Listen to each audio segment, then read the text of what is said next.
Bonsoir à tous, merci de nous rejoindre sur Monaco Info. Voici les titres de ce jeudi 5 mars. Le retour des U18 de l'ASM Basket à Monaco. Les joueurs et leur staff coincés à Abu Dhabi depuis la riposte iranienne aux frappes américaines et israéliennes ont pu rentrer chez eux et retrouver leur famille au stade Louis II hier soir. Vous entendrez leurs émotions et leurs témoignages. À la veille de la journée des droits des femmes, le concours d'éloquence organisé au Conseil national faisait sa présélection hier. Nous avons rencontré les jeunes qui débattront. Lui sera à l'affiche des Sérénissimes de l'humour la semaine prochaine. Danny Boone montera mercredi sur la scène du Grimaldi Forum. À cette occasion, le comédien nous a accordé une interview. Et puis une pièce de Shakespeare pour refermer ce journal. Songe d'une nuit d'été se joue au Théâtre des Muses.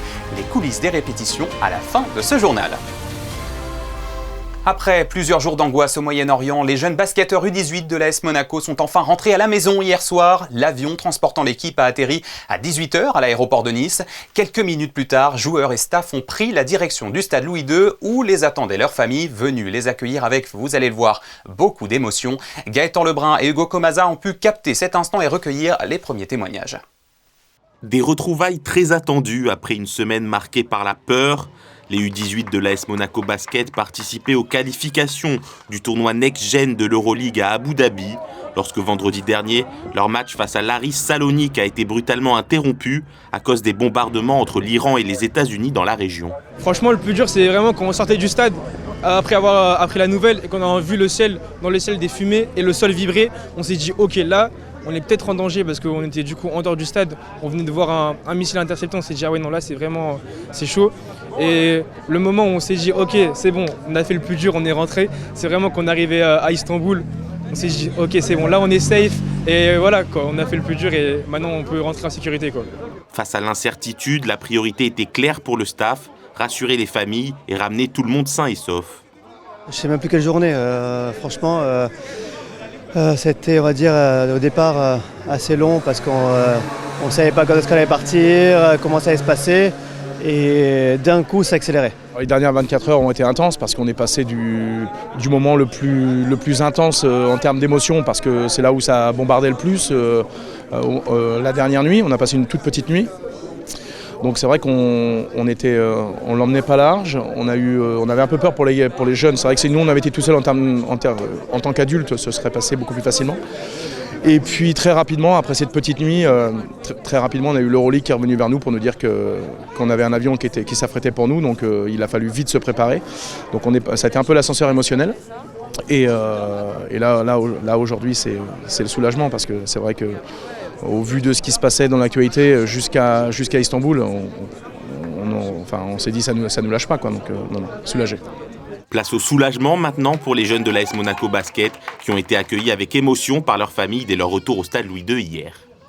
Tout autre chose, le Club Éco proposait ce jeudi matin une nouvelle conférence organisée par le groupe Nice Matin et le Monaco Economic Board.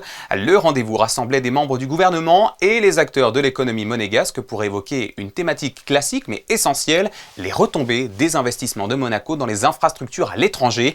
Décryptage de Yannick Debever sur les images d'Arnaud Imbert. L'attractivité de Monaco n'est plus à prouver.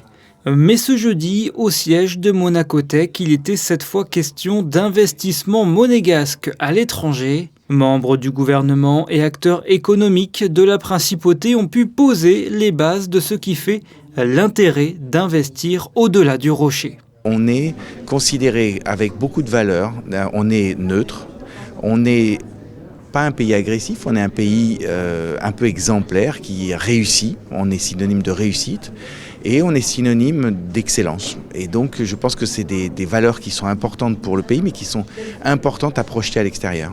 Exemple de réussite, Monaco Télécom est leader du réseau téléphonique à Malte et second à Chypre. Une expertise à l'étranger qui permet un enrichissement de compétences au sein de l'entreprise. S'étendre, ça veut dire quoi ? Ça veut dire développer des activités, ça veut dire être capable du coup d'avoir des entreprises de taille plus importante et qui donc sont capables de ramener à l'intérieur de la valeur et puis aussi de l'expertise, des services qui sont plus performants pour les gens à l'intérieur. Donc c'est ce cercle vertueux qui, je pense, est vraiment intéressant pour le pays. Près d'un tiers du fonds de réserve constitutionnel du gouvernement est consacré aux investissements extérieurs. Parmi les principaux, le domaine de la mobilité. Monaco investit en France et en Italie notamment pour améliorer les lignes ferroviaires.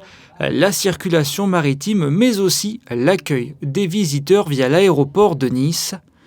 Des investissements extérieurs qui profitent aux résidents et travailleurs monégasques. Les impacts, c'est aussi le rayonnement de la principauté par rapport à des entreprises monégasques qui développent leur savoir-faire à l'étranger. Et puis derrière, c'est aussi une diversification de l'économie. L'impact en lui-même n'est pas forcément quantifiable en euros, mais essentiellement en termes d'attractivité, de dynamisme et de croissance pour Monaco, mais également pour toute la région Côte d'Azur.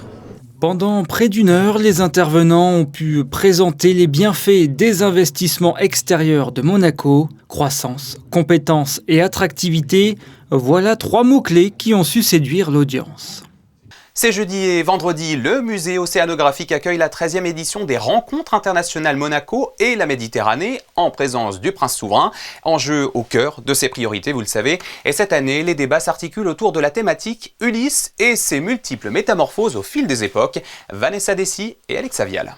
Chercheurs, écrivains, artistes et penseurs y explorent Ulysse par tous les temps au cœur des rencontres internationales Monaco et la Méditerranée. Des textes fondateurs au cinéma contemporain, du mythe antique au récit moderne du voyage, une plongée culturelle dans la méditerranéenne. C'est une figure universelle, c'est un homme de courage. Il représente aussi l'intelligence, la ruse, bien entendu. Et puis, c'est un homme qui traverse des épisodes très dramatiques dans sa vie et il s'en sort avec dignité. Il pense souvent à ses compagnons et il a toutes les qualités d'un humain parce qu'il refuse l'immortalité que lui propose Calypso. Et en devenant humain, je crois qu'il montre une figure grandie de l'homme. À travers les rimes, la principauté affirme son rôle de carrefour culturel en Méditerranée. Entre héritage antique et création contemporaine, Monaco offre un écrin d'échange et de réflexion fidèle à sa vocation d'ouverture sur la mer et sur le monde. Nous rendrons un hommage à Barbara Cassin, qui est de l'Académie française et qui est la grande philosophe et philologue, et qui a beaucoup travaillé sur les mots de l'Odyssée. La vision que les peintres, les artistes ont eue et comment ils ont renouvelé aussi le mythe d'Ulysse à travers leurs peintures. Il s'agira aussi de présenter l'histoire de la navigation dans l'Antiquité. Nous aurons aussi une évocation aussi du cinéma et nous avons pour terminer cette séance un écrivain et comment l'Odyssée a pu influencer son œuvre. Ce vendredi soir, pour conclure les rencontres internationales Monaco et la Méditerranée, sera proposée en partenariat avec l'Institut audiovisuel la projection du film Ulysse au musée océanographique. À l'initiative du Comité des droits des femmes Monaco et à l'occasion de la Journée internationale des droits des femmes, un concours d'éloquence se tiendra demain au Conseil national, mais une présélection est organisée en amont. Cette première partie du concours s'est tenue hier dans les anciens locaux de l'ISM. Christine Petit-Homel et Sylvain Péroumal étaient présents.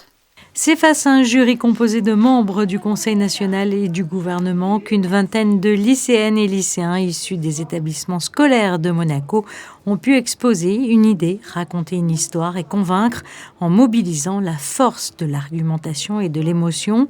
Le thème cette année, une histoire d'égalité, d'égaux à égaux, un sujet qui semble avoir inspiré la jeunesse. Oui, je trouve qu'il est très inspirant, il y a beaucoup de choses à dire sur ce thème et je pense que ce concours d'éloquence va beaucoup nous apporter dans notre vie professionnelle et personnelle. C'est le sujet qui est très important, qui est d'actualité. Il ne faut pas arrêter d'en parler. L'égalité homme-femme doit arriver. Et c'est aussi cet attrait à l'éloquence, pouvoir parler, avoir un rôle dans ce sujet, dans ce débat qui est d'actualité. Moi, je vais mettre en avant déjà mon sport, le rugby.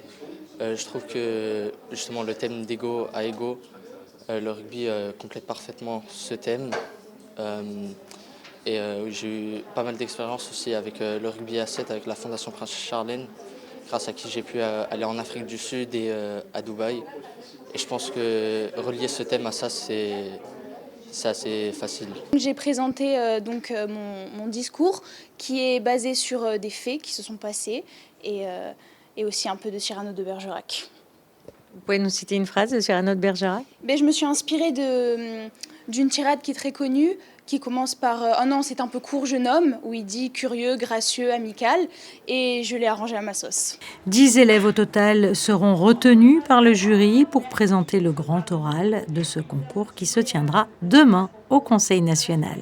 Je suis assez fascinée par voir l'enthousiasme de ces jeunes, ce qui démontre bien que l'égalité, c'est l'affaire de chacun et chacune d'entre nous, et c'est aussi et surtout l'affaire de la jeunesse. Et je dois dire que les discours qui nous sont proposés aujourd'hui sont particulièrement inspirants et même rassurants pour l'avenir d'une société plus inclusive et plus juste. Prochain rendez-vous donc ce vendredi 6 mars à 18h pour le grand oral du concours d'éloquence qui se tiendra dans le grand hémicycle du Conseil national. Un événement que vous pourrez suivre en direct sur Monaco Info. Une distinction à présent. Ce matin, la Société des Bains de Mer remettait les certifications à ses 14 collaborateurs ayant suivi la formation qu'elle propose en partenariat avec la prestigieuse EHL, l'Hospitality Business School de Lausanne. Un gage de qualité supplémentaire pour les certifiés, mais également pour la SBM. Tous les détails dans ce reportage signé Alban Jean-Jambre et Julien Logier. Dima fait partie des 14 collaborateurs de la Société des Bains de Mer ayant participé à une formation sur l'intelligence émotionnelle. Responsable de service à l'hôtel Hermitage Monte-Carlo, cette nouvelle certification est une maîtrise supplémentaire dans son management. De mieux connaître et d'identifier les émotions de mes collègues. Si moi-même je ne maîtrise pas et je ne suis pas consciente de leur propre ressenti, on aura du mal en fait à le communiquer et à interagir avec nos clients. Parce qu'à la fin, c'est l'excellence qu'on va chercher et c'est vraiment cette interaction et cette connexion avec nos clients. Cette formation dispensée par l'EHL Hospitality Business School est le fruit d'un partenariat entre l'école de Lausanne et la SBM, une alliance stratégique au service de l'excellence. On a créé une académie de formation interne, Monte Carlo SBM Academy, et nous associer avec des entités telles que EHL pour développer nos formations internes et pouvoir faire certifier sur certains sujets nos collaborateurs était très important. C'est vraiment un échange gagnant-gagnant. L'EHL va nous apporter une méthodologie, une expertise sur certains sujets, une expertise pédagogique aussi. Et puis de notre côté, on va porter à EHL notre expérience et notre ressenti terrain. À l'EHL, on s'enorgueillit de former nos étudiants à des niveaux d'excellence dans le service, dans l'approche vis-à-vis de la clientèle, notamment dans le secteur du luxe. Et c'est quelque chose que l'on partage avec la SBM. Et donc on essaye, au travers de nos formations, et de dédier ces formations à des environnements d'excellence, tels que ceux des établissements de la SBM, pour pouvoir améliorer la qualité de service et viser la perfection. Une prochaine session de formation sur l'intelligence émotionnelle est déjà prévue pour de nouveaux collaborateurs de la SBM, ainsi qu'une classe pour préparer les futurs formateurs. Les Sérénissimes de l'humour seront de retour la semaine prochaine pour une 20e édition. Et parmi les têtes d'affiche, mercredi à 20h, c'est Danny Boone qui investira la scène du Grimaldi Forum, comédien emblématique du paysage culturel français, aussi bien en théâtre qu'en cinéma. Avant son passage en principauté, l'artiste nous a accordé une interview menée par Sarah Nkari le week-end dernier. Danny Boone, bonsoir. Bonsoir Sarah. Merci de nous accorder ce moment en amont de votre venue en principauté. Vous allez présenter ici votre nouveau spectacle, d'ailleurs vous êtes en pleine répétition, avec lequel vous êtes en tournée. Je joue au Zénith de Montbéliard ce soir. Voilà, dans toute la France. Ce spectacle, il s'intitule « Clown n'est pas un métier ». Je voudrais d'abord revenir sur ce titre qui évoque cette vocation de faire rire que vous avez eue très jeune. Oui, grâce à un physique particulier. J'ai voulu faire rire. Voilà, je faisais rire malgré moi et j'ai décidé d'en faire un atout. Et qu'est-ce que c'était ? C'était une anecdote liée à l'école, je crois. Non, oui, clown n'est pas un métier. Non, j'ai eu ça dans mon bulletin. J'ai eu plein au collège, au lycée, des réflexions un peu particulières, un peu agressives de mes professeurs, comme élève sans histoire et sans géographie, à toucher le fond mais creuse encore, à baisser les bras sans jamais les avoir levés. Vous voyez, ce genre de réflexion. J'ai eu ça dans les bulletins. Ma mère a retrouvé tous mes bulletins et je me suis dit, tiens, c'est un sketch que j'ai mis dans le spectacle. Et le titre, Clown n'est pas un métier, j'ai eu cette remarque d'un prof qui était assez agressive et en fait plutôt négative, et je l'ai pris de manière positive en fait, en me disant, bah oui, mon métier c'est de faire rire. Enfin, si c'est un métier, c'est pas un métier, c'est une passion et c'est ce que j'aime faire rire, et je voudrais en faire mon métier, voilà. dans ce spectacle, vous abordez différents thèmes, notamment celui des réseaux sociaux. Vous aussi, vous êtes addict ? On est dessus, là, déjà. Vous voyez ? Ça nous sert à on ça est sur aussi. Zoom. On les utilise, là. À bon escient, j'espère. À bon escient cette fois.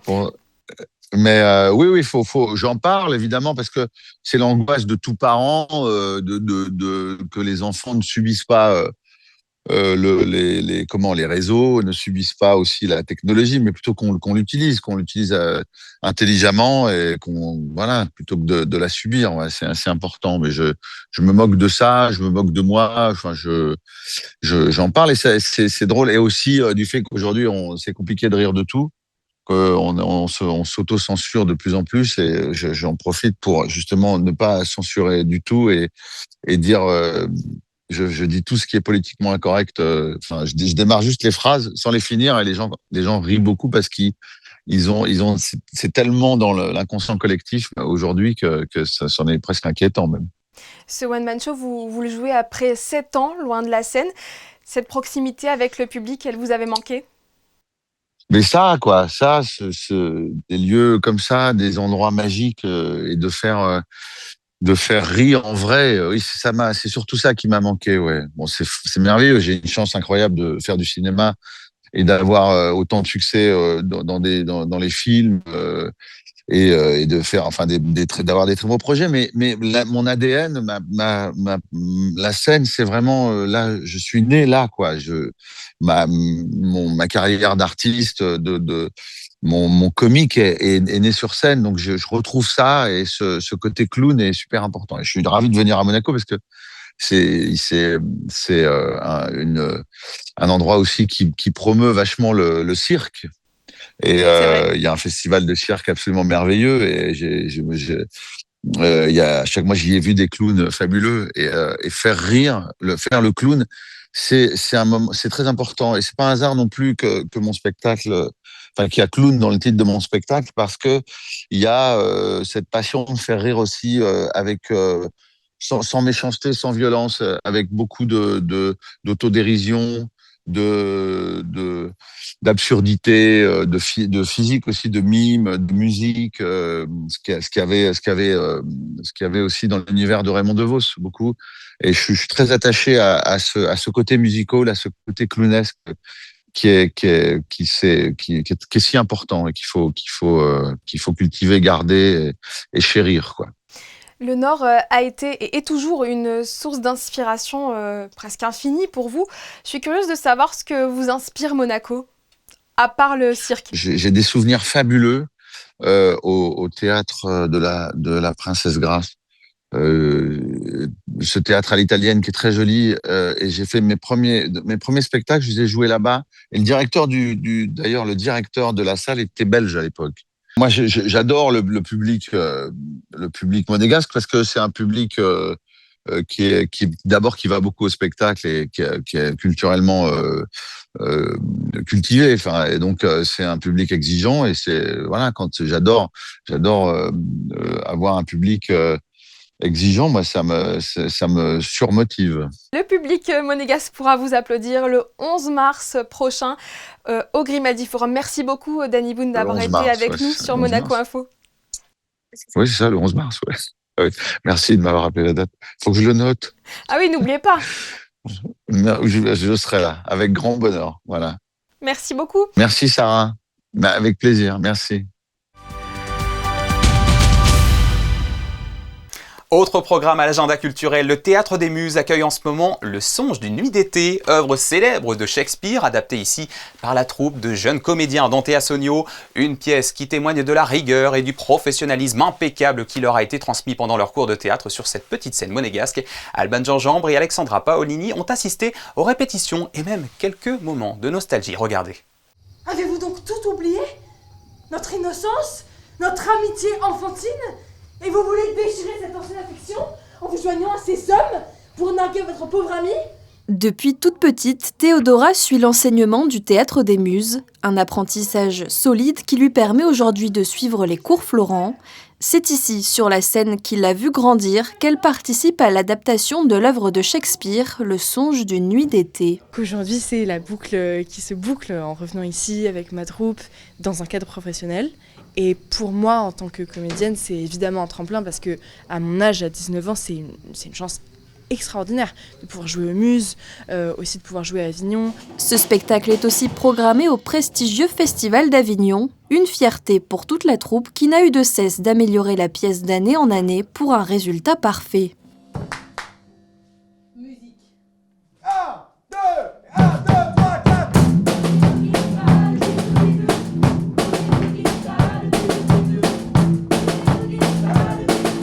Ce projet m'a créé en beaucoup de points, puisque c'était pendant mon adolescence, et c'est principalement grâce à Antea et Théodora, puisque quand on joue à Avignon, enfin déjà d'avoir joué à Avignon, ou même ici, mais surtout à Avignon, c'était un mois de travail où ça nous a appris la régularité dans l'effort. Au début, on faisait beaucoup de bêtises, donc ça nous a donné de grandes responsabilités. À un âge où moi j'avais juste 16 ans, j'avais jamais eu aucune expérience professionnelle, donc déjà c'est énorme. Puis dans la vie en général, tous les conseils de vie d'Antea qui me sont applicables tous les jours de mon existence. Donc en fait, ce théâtre, c'est pas juste du théâtre, c'est presque, ça m'a fondée en tant que personne. Peu importe ce que je vais devenir, ça restera toujours. Le théâtre, c'est de la philosophie en action. Et en fait, le théâtre, c'est comme la vie, mais en mieux et sans jamais aucun ennui. Quand on a eu cette chance de faire du théâtre, bien évidemment, le souci de la transmission est un besoin, parce qu'on se dit, moi j'ai reçu un tellement grand cadeau que je ne peux pas le garder, rien que pour moi. Voleuse d'amour, c'est donc vous qui cette nuit avez volé le cœur de mon amant? Ah, magnifique, ma foi! Vous voulez arracher des réponses de colère à mes douces lèvres? Mais arrière comédienne! Arrière courtisane! Courtisane! Le songe d'une nuit d'été, la première, c'est ce soir. Au total, 7 représentations sont programmées pour cette pièce née ici, au Théâtre des Muses. En football, Monaco se déplace ce vendredi soir sur la pelouse du Paris Saint-Germain en ouverture de la 25e journée de Ligue 1. Les hommes du Rocher, 7e au classement, sont en forme puisqu'ils restent sur 4 victoires et 2 matchs nuls dans ce championnat. Écoutez le coach Sébastien Pocognoli ainsi que le défenseur Woutfès avant cette 4e confrontation de l'année entre Monégasque et Parisiens. C'est pas le même cas de figure d'un match aller-retour de Champions League, mais le contexte reste le même. C'est un match à l'extérieur au PSG. Contre une équipe dont on connaît les qualités. Je pense que ça fait 3 conférences de presse durant laquelle je dis qu'on connaît leurs qualités, qu'on va faire face à une des meilleures équipes d'Europe et certainement de France. Donc il faudra être très bon. Et encore une fois, le contenu va devoir être pareil que les derniers matchs, c'est-à-dire une grande solidarité, attaquer et défendre ensemble, et peut-être essayer d'ajuster les choses qu'on aurait peut-être pu faire un peu mieux lors des confrontations contre eux. On a fait 2 bons matchs, je pense, puis après les résultats n'étaient pas dans notre faveur, mais comme je viens de le dire là, je pense qu'il va falloir être à 100% dans tout ce qu'on fait, parce qu'on sait que c'est une super équipe qu'on joue. On les a mis en difficulté, mais là on va quand même essayer de goûter à la victoire et de prendre les points là-bas. On sait, comme j'ai dit, qu'on va devoir être très bon dans les 2 surfaces parce que le moindre détail va faire en sorte qu'il va faire basculer le match. Ils ont l'occasion de continuer peut-être à agrandir leur avance au classement, puis ils savent l'opposition qu'on a pu leur donner dans les 3 matchs contre lesquels on a joué contre eux. Et tout simplement, c'est le PSG, donc ils doivent faire le maximum pour gagner tous les matchs. Donc, je ne pense pas qu'il y aura une pensée par rapport au match de Chelsea. On verra la composition, mais c'est un match très important pour eux et tous les matchs seront très importants pour eux. Donc, je m'attends à ce qu'ils prennent ce match très au sérieux. En tout cas, on sera prêt pour ça. Voilà pour ces dernières impressions. Coup d'envoi demain à 20h45 au Parc des Princes. L'actualité de ce jeudi, c'est aussi cette annonce inattendue. Le syndicat des journalistes professionnels de Monaco et le Monaco Press Club ont fait part de leur inquiétude hier dans leurs communiqués respectifs quant à la disparition du magazine L'Observateur de Monaco. Pour les deux organisations, la fermeture du mensuel, qui n'a pas encore été annoncée officiellement, représente une perte majeure pour le paysage médiatique monégasque et une atteinte au pluralisme de la presse, alors même que le statut des journalistes en principauté n'est pas précisément défini. Le syndicat et le Press Club ont appelé à ce qu'un ou plusieurs repreneurs se manifestent pour sauver le titre qui a fêté 2 décennies d'existence et ainsi préserver les emplois de ces journalistes et leur savoir-faire. La rédaction de Monaco Info apporte son soutien à ses confrères dont l'emploi est menacé. Avant de refermer ce journal, ouvrez vos agendas. Monacollect fait son retour ce week-end pour une 5e édition, mais cette année l'opération déménage. Après le quai Antoine Ier, direction le chapiteau de Fontvieille pour 2 fois plus d'espace dédié à la collecte des affaires dont vous souhaitez vous délester et qui seront récupérées par des associations locales ou bien recyclées. Rendez-vous donc ces vendredis et samedis sous le chapiteau pour cette grande campagne zéro déchet de la SMA et ses animations toujours très appréciées. Voilà pour l'actualité de ce jeudi à Monaco. Merci à vous de nous avoir suivis et merci pour votre fidélité à notre antenne. Dans un court instant, Frédéric Elion pour les prévisions météo de demain. Ensuite, rencontre avec Marco Simone de Monaco United FC, qui n'était pas hier soir, comme annoncé, mais bien aujourd'hui. Dès demain, vous retrouverez Sarah Nkari pour vos JT du week-end. On se quitte sur les photos des basketteurs U18 de l'ASM de retour d'Abu Dhabi avec soulagement hier soir en principauté. Les clichés sont signés Manuel Vitali. Passez une très belle fin de semaine sur Monaco Info. À bientôt.